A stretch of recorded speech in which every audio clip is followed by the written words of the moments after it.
பூஜ்யாய ராகவேந்திராய சத்ய தர்மரதாய ச பஜதாம் கல்பவ்ருக்ஷாய நமதாம் காமதேனவே கிருஷ்ணாய வாசுதேவாய தேவகி நந்தனாய ச நந்த கோபகுமாராய கோவிந்தாய நமோ நமஹ.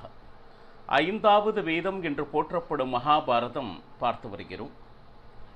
இப்போ 18வது நாள் போர் முழுக்க முடிந்து திருதராஷ்டிரனையும் காந்தாரியையும் ஒரு மாதிரி சமாதானம் செய்து பகவான் கிருஷ்ணன் காந்தாரியனுடைய சாபத்தை ஏற்றுக்கொண்டு என்ன அடுத்து தர்மராஜன் அந்த ராஜ்ய சிம்ஹாசனத்தில் அமர வேண்டும். திடீரென்று அவனுக்கு ஒரு தேவையற்ற ஒரு யோசனை.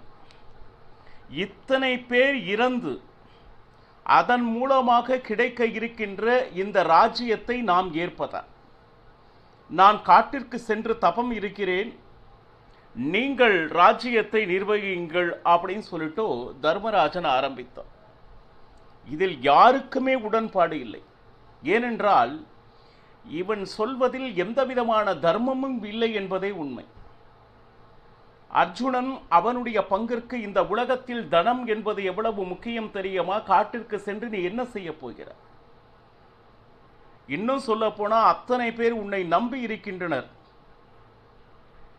கிரகஸ்தனாக இருந்து மற்றவர்களுக்கு உதவி செய்ய வேண்டும் என்றால், இல்லை அந்த தர்ம ஆச்சரணை செய்ய வேண்டும் என்றால் இந்த உலகத்தில் எதற்காக இருந்தாலும் அந்த செல்வம் வேண்டும். மற்றவர்கள் உதவி என்று கேட்டு வரும் பொழுது அதை கொடுப்பதற்கு நம்மளுடைய பிதராத்திஜ சொத்து இவ்வளவு கஷ்டப்பட்டு நாம் அடைந்துள்ளோம். இந்த ஒரு நிலையில் இதையெல்லாம் எனக்கு வேண்டாம், காட்டிற்கு செல்கிறேன் என்று சொல்கிறாயே, இதுதான் சரியா என்று அர்ஜுனன் அவனுடைய பங்கிற்கு, பீமசேனன் அவனுடைய பங்கிற்கு, நகுலன் இவர் அத்தனை பேரும் தன் மனதில் என்ன தோன்றுகிறதோ அதையெல்லாம் சொல்லி தர்மராஜனை தடுக்கின்றனர். சகதேவன் வந்தான். இந்த ராஜ்யத்தை எல்லாம் விட்டுட்டு போயிட்டு காட்டில் இருந்தா இதனால உனக்கு முக்தி கிடைக்கணும் அப்படின்னு நீ நினைக்கிறியா தர்மராஜா? கண்டிப்பாக இல்லை. இது பொறுப்புகளை எல்லாம் உதறி தள்ளி காட்டிற்கு சென்று தபம் செய்வதனால் எந்த விதமான பலனும் கிடைக்காது அண்ணா.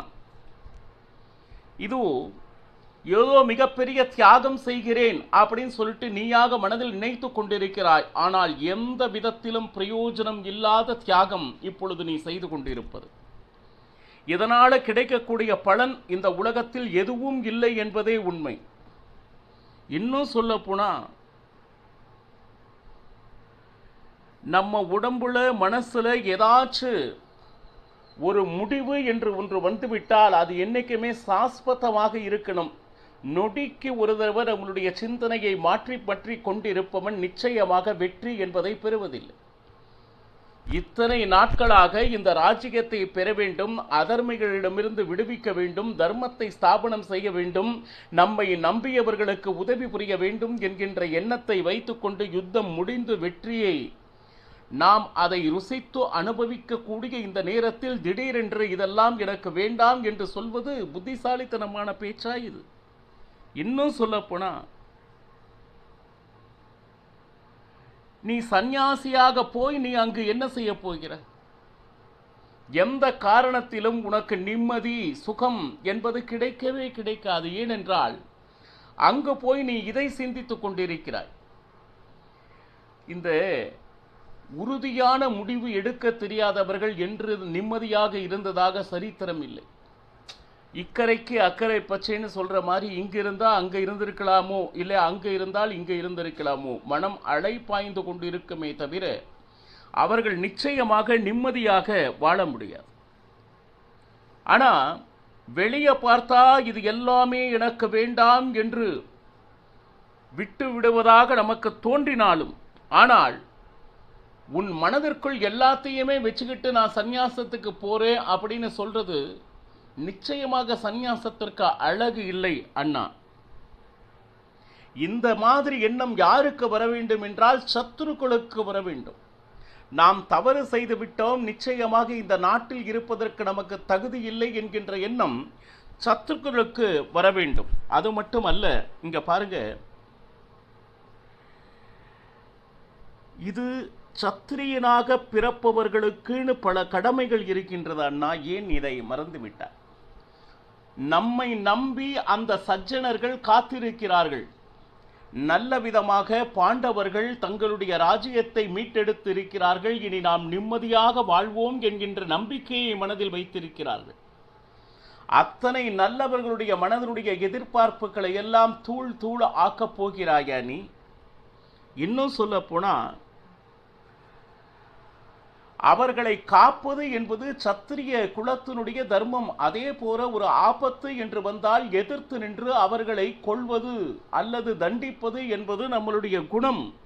அதுதானே சத்திரிய தர்மம். இன்னும் சொல்ல போனா, என்ன பயம், நீ பயந்து ஓடுவது போல காட்டிற்கு செல்கிறேன் என்று நீ சொல்வது அப்படி இருக்கிறது அப்படின்னு சொல்லிட்டு. இன்னும் சொல்ல போனா,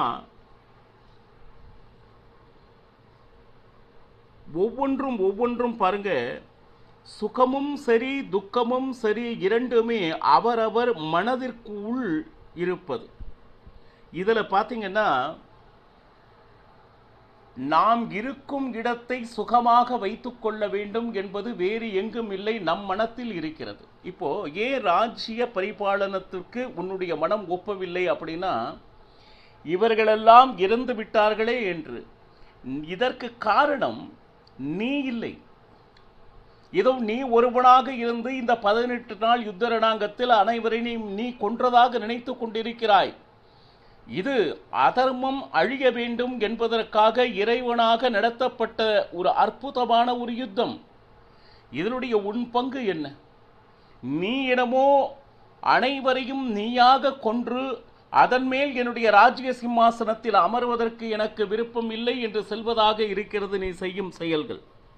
இப்போ இதற்காகெல்லாம் நீ மனம் கலங்கி அழுது எந்த விதமான பிரயோஜனமும் இல்லை.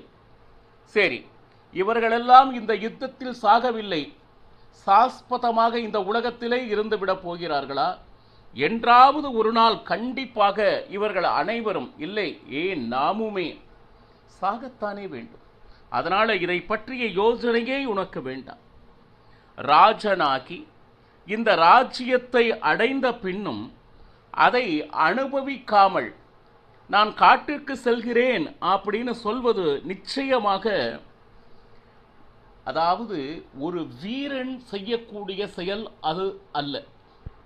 காட்டிற்கு சென்று தபம் செய்வதையெல்லாம் நாம் செய்ய வேண்டிய காரியம் அல்ல. எதிரிகளை பந்தாடக்கூடிய சத்துரு குலத்தில் உதித்துவிட்டு நீ இந்த மாதிரி பேசிக்கொண்டிருக்கிறாயே, இது நிச்சயமாக என்ன சொல்லுது, உன்னுடைய அந்த சத்திரிய குலத்திற்கு உரித்தானது அல்ல என்பதை ஸ்பஷ்டமாக சொல்லு. எப்பொழுது சகதேவன் சொல்லிக் கொண்டிருந்தானோ அப்பொழுது திரௌபதி வந்தாள், அவ்வளவுதான். ஏன்னா இந்த யுத்தத்தினுடைய மூல காரணம் எவ்வளவு பெரிய அவமானத்தை சந்தித்தவள் அவள் பாருங்க. இன்னும் சொல்ல போனா, இந்த யுத்தத்தில் அனைவரையுமே இழைந்தவள் அவள். அந்த சகோதரர் அத்தனை பேரும் பாருங்க, உப பாண்டவர்கள் தன்னுடைய குழந்தைகளை இழந்தார், தன்னுடைய தந்தையை இழந்தாள், தன்னுடைய சகோதரனை இழந்தாள். இப்பொழுது அவளுக்கு அப்படின்னு சொல்லிட்டு யார் இருக்கா? அத்தனை இழப்புகளை தாங்கிக் கொண்டும் இப்பொழுது திரௌபதி தர்மராஜரிடம் வந்திருக்கிறாள். பாருங்க, உன்னை நம்பி உன்னுடைய தம்பிகள் இருக்கின்றார்கள் தர்மராஜா, ஏன் மறந்து விட்டாய்? அவர்களை உன்னால் முடிந்தவரை எவ்வளவு கஷ்டப்படுத்த முடியுமோ நீ ஏற்கனவே கஷ்டப்படுத்தி விட்டாய். பகடை ஆட்டத்தில் உனக்கு இல்ல மோகத்தினால் உன்னுடைய தம்பிகளை இழந்து என்னை இழந்து உன்னை நம்பியதற்கு உன்னுடைய தம்பிகளுக்கும் எனக்கும் நீ தேடித்தந்த அவமானம் போதும். இப்பொழுது மேலும் மேலும் மற்றவர்களை சிரமப்படுத்தாதே. இன்னும் சொல்ல, ஏன்னா நீ என்ன மனதில் நினைக்கிறாயோ அதை நினைத்து காட்ட வேண்டும் என்று நினைக்கிறாய். இந்த பொறுப்புகளிலிருந்து விடுபட்டு காட்டில் எங்கேயோ சென்று விட்டால் நான் சுதந்திரமாக இருக்கலாம் என்று நீ உன்னுடைய சுகத்தை மட்டும் எதிர்பார்த்து இந்த முடிவை நீ எடுத்திருக்கிறாய். திரௌபதியினுடைய வார்த்தையினுடைய ஆழம் ரொம்ப ஜாஸ்தி. அப்போ நீ இந்த உலகத்தில் பிறந்திருக்கு, உன்னை நம்பியதற்கு, இந்த மாதிரி அற்புதமான தம்பிகளை அடைந்ததற்கு அவர்களை என்று நீ அவர்களுக்கு சந்தோஷமாக வைத்திருக்க போகிறார்.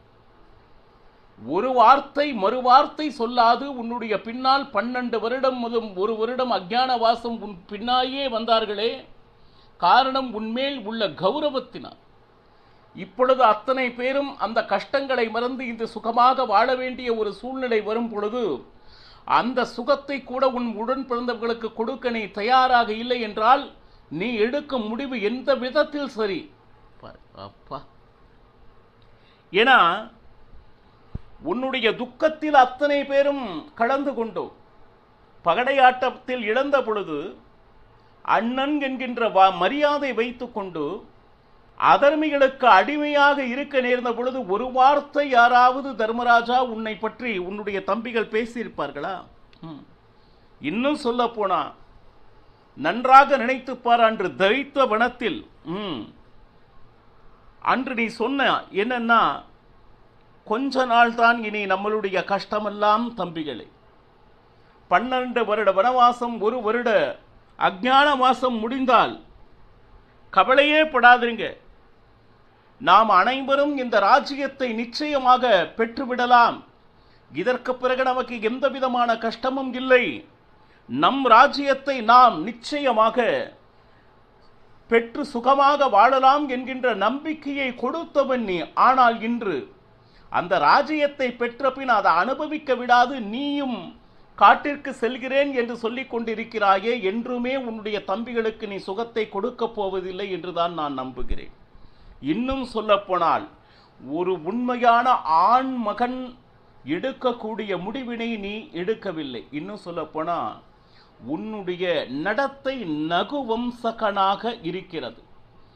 ஆணும் அல்லாமல் பெண்ணும் அல்லாமல் இருப்பவர்கள் நகுவம்சகர்கள். அதாவது எந்த நேரத்தில் எந்த முடிவை எடுப்பார்கள் என்று கொஞ்சம் கூட எதிர்பார்க்க முடியாதபடி உன்னுடைய முடிவுகள் இருக்கிறது. ஆனால் இப்படி இருப்பவன் ராஜ்ய பாரத்திற்கு தகுந்தவன் அல்ல. ஒரு வீரனாக இருக்க வேண்டும். ஒரு மீன் சேற்றில் சிக்கியது என்றால் கண்டிப்பாக செத்துத்தான் போகும். இப்படியெல்லாம் வாய்ப்பு கிடைக்கும் பொழுது நான் என்னை தனிமைப்படுத்திக் கொள்கிறேன், காட்டில் நான் தபஸ் செய்கிறேன் என்று எவ்வளவு நாள் உன் பின்னால் இந்த ஜனங்கள் வந்து கொண்டிருப்பார்கள். சில நாள் ஞாபகம் இருக்கும், அப்பொழுது இந்த உலகம் நிச்சயமாக எல்லோரையும் மறந்துவிடும் தர்மராஜா. இன்னும் சொல்ல போனா துரியோதனன் அவன் அதார்மிக, அவனுக்கு என்ன சிக்ஷை கிடைக்க வேண்டுமோ உண்மையான தண்டனை கிடைத்துள்ளது. இன்னும் சொல்ல போனா தவறு செய்தால் நிச்சயமாக தண்டனை கிடைத்துத்தான் தீரும். அதை இந்த உலகம் என்னைக்குமே மறக்கக்கூடாது. இன்னும் சொல்ல போனா தண்டனை கொடுப்பதால் தான் இப்போ இந்த காவல்துறை ஒன்று இருக்கு, யாருக்குமே எந்த தண்டனையும் தராது என்றால் நிச்சயமாக அவர்கள் மேல் என்ன மரியாதை இருக்கும்? நமக்கு ஒரு விதமான ஒரு பயம் தோன்றுகின்றது என்றால் இவர்கள் நிச்சயமாக பாவம் செய்பவர்களை நிச்சயமாக தண்டிப்பார்கள் என்கின்ற பயத்தினால் அவரிடம் மரியாதை இருக்கிறது. இன்னும் சொல்ல போனா இது மனிதர்களிடத்தில் மட்டுமல்ல, தேவதைகளிடம் அவர்கள் தவறு செய்தாலும் நிச்சயமாக அதற்கு உரிய தண்டனை ஆனது நிச்சயம் கிடைத்தே கிடைக்கும். ஏன்னா தண்டனை என்கின்ற ஒன்று இல்லை என்றால் பயம் என்கின்ற ஒன்று இருக்கவே இருக்காது. அந்த நாட்டினிலே நிச்சயமாக குற்றங்கள் மலிந்து நல்லவர்கள் வாழ முடியாதபடி ஆகிவிடும். அந்த ராஜ்யம் வீணாகிவிடும். இன்னும் சொல்லப்போனா தர்மம், அர்த்தம், காமம் என்று இந்த 3 புருஷார்த்தங்களும் நன்றாக ஒரு ராஜ்யத்தில் கிடைக்க வேண்டும் என்றால் குற்றம் செய்தவர்க்கு நிச்சயமாக தண்டனை இருக்கும் என்கின்ற அந்த பயம் இருந்தால் மட்டுமே அந்த ராஜ்யத்தில் இந்த அர்த்த காம தர்மம் சரியாக கிடைக்கும் என்பதை நீ இதுவரை தர்மத்தின் வழி படித்ததில்லையா? இன்னும் சொல்ல போனா அராஜகம் அதிகமானது. பிரம்மதேவர் பார்த்தார், இப்படி அராஜகம் இருந்தால் நாட்டில் நிச்சயமாக மக்கள் அமைதியாக வாழ முடியாது. பகவான் பிரம்மன் என்ன செய்தான்? ராஜர்களை சிருஷ்டி செய்தான். சாமானிய மனிதர்களை விட இந்த அஷ்டதிக் பாலகர்கள் என்று சொல்கிறார்களே, அவர்கள் தங்களிடம் இருக்கின்ற சக்தியில் ஒரு சக்தியை அந்த ராஜர்களுக்கு கொடுத்து அதாவது ஒரு பலவான்களாக, தன்னை நம்பி இருப்பவர்களுக்கு காப்பவர்களாக, அதே சமயத்தில் தவறு செய்பவர்களை தண்டிப்பவர்களாக அந்த ராஜன் சிறிய வயதில் இருந்தாலும் அவர்களுக்கு உரிய கௌரவம் என்பதை கொடுக்க வேண்டும். இது பிரம்மனால் சிருஷ்டிக்கப்பட்டு ராஜனுக்கு என்கின்ற மிகப்பெரிய கௌரவத்தை இறைவன் ஏற்படுத்தி தந்த ஒரு விஷயத்தை நீ உதாசீனப்படுத்தி காட்டிற்கு செல்கிறேன் என்று செல்வது மாபெரும் தவறு என்று திரௌபதி கூறுகிறாள். மேலும் பல விஷயங்களை தெளிவாக எடுத்து கூறுகிறாள். என்ன என்பதனை நாளையும் பருகலாம். சர்வம் ஸ்ரீ கிருஷ்ணார்ப்பணமஸ்து. ஹரே ஸ்ரீனிவாசா.